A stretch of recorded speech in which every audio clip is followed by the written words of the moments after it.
Becca and Fritz were used to living on the island by now. The weather was nice, there was plenty of shelter, and plenty to eat. They were all alone except for their buddy Charlie, who happened to be an ostrich. Charlie ended up with them on the life raft after the sinking of the cruise ship. When the three of them washed ashore, they met Donny, a human-sized talking lizard. Donny wasn't a friend as much as the non-threatening nuisance fixated on eating the children. Becca and Fritz spent their days avoiding the clumsy lizard and making do with what they had. Fritz would spend his days wrestling Charlie, who was a fierce opponent. As the more responsible sibling, Becca was constantly saying, "I told you so," to Fritz. Together they would scavenge the island for food and other necessities. Whenever they needed something specific, the current always seemed to push it onto the beach. Their care packages would fall off the nearby cargo ship a few 100 miles away. Donny even lucked out once when he found out about a dozen pontoons that ended up being filled up with bacon. Though he craved the taste of human flesh most, bacon was an acceptable substitute. Once the pontoons had been emptied, then Donny realized they were the perfect size for hiding. Knowing Fritz was enthralled with aliens, he decided to stage a crash scene to lure him in. At the break of day, Donny was awakened to the siblings walking toward the scene. Come quick, there was a spaceship crash here last night. I told you aliens were real. Becca warned them to be careful as Fritz searched for tools to open the pod. Donny screamed with each whack.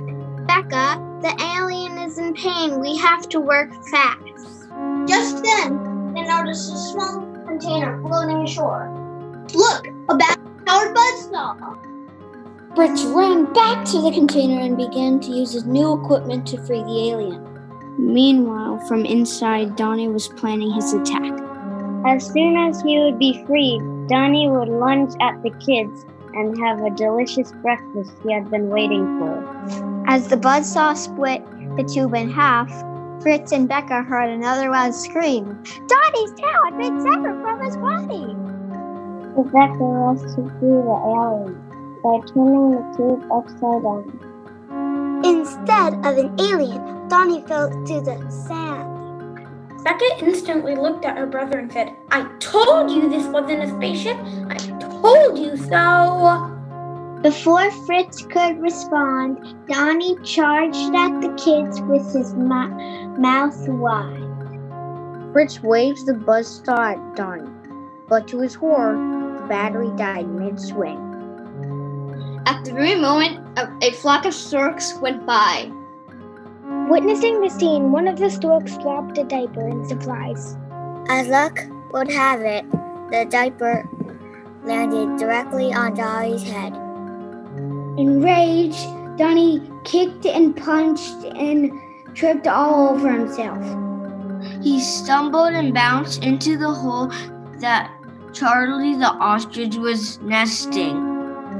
The ostrich took the bump as playful fighting from Fritz.